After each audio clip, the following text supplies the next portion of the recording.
what makes you individual, what makes you stand out from people, and what people identify as being you.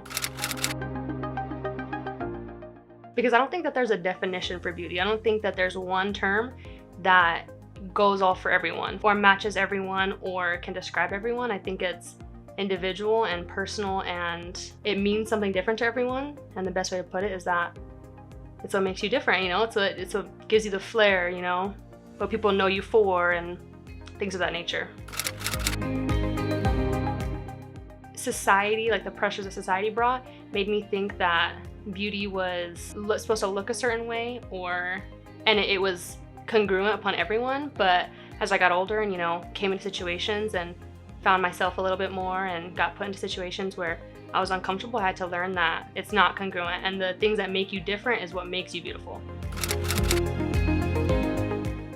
Doing things that I love, like doing things that I'm comfortable and confident in, is when I feel the most beautiful, because it's my niche, it's what I'm good at, it's me, and I'm not thinking, I'm not over my head or like in my head and trying to perfect something. It's what I'm doing naturally, and it just feels good, feels natural, feels like it's supposed to be happening. So I played soccer my entire life, starting when I was very young. I have older siblings that played, so I was always around it. And then when I got of age, I think I was 4 or 5, I started playing soccer and played all the way up until college. I just stopped about 1.5 years ago. Being a female in sports, it's not like and soccer of all things isn't really dainty. Other girls were like, oh, I'm getting my nails done, oh, I'm doing all this, wearing a lot of makeup.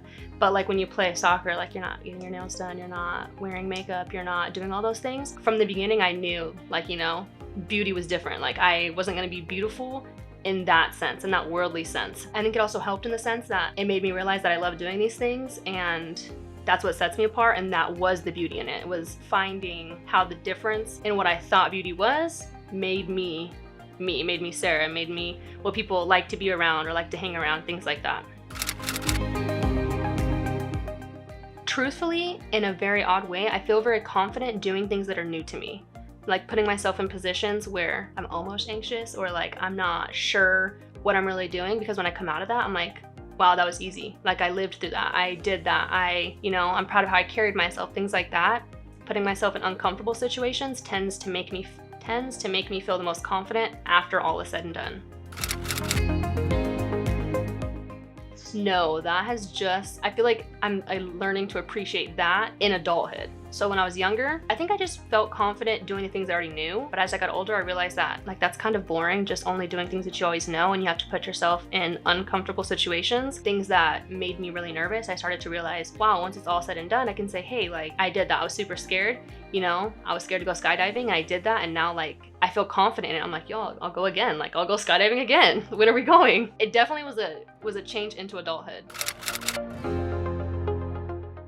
I think back to how I used to think, like societal norms, like, oh, I'm only pretty if I'm, have the cutest haircut or have my nails painted, or if I'm keeping up with trends. I like automatically link it with that, and I think that's why I'm trying to be very like conscious of breaking that. But I think that it's bred into society where we don't even realize certain things, where, I've had long hair my whole life and I cut it in the beginning of this year, and I just wanted something new, something fresh. I feel like I ironically cut my hair because I was feeling like I was only beautiful because I had long hair. And so I wanted to test myself and be like, you know what? I know that my hair doesn't make me beautiful, but it adds into it.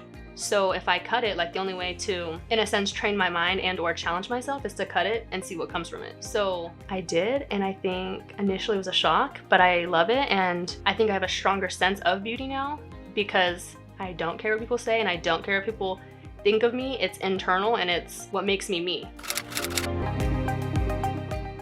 I do think that I'm beautiful, but I think I'm beautiful in my own way and to me, and I think that's what matters.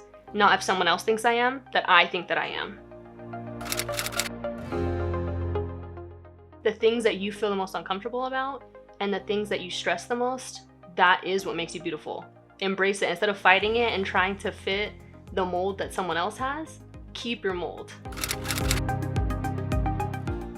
When I was younger, played soccer, I got into a header with someone else and broke my nose, and I had 2 surgeries. So I definitely am super insecure, especially because it's right just center of my face, and like if I don't say anything to people, they won't say anything. But I know, like when I look at people, I'm like, okay, I can see your nose, So it's the first thing I think of. I know, single-handedly.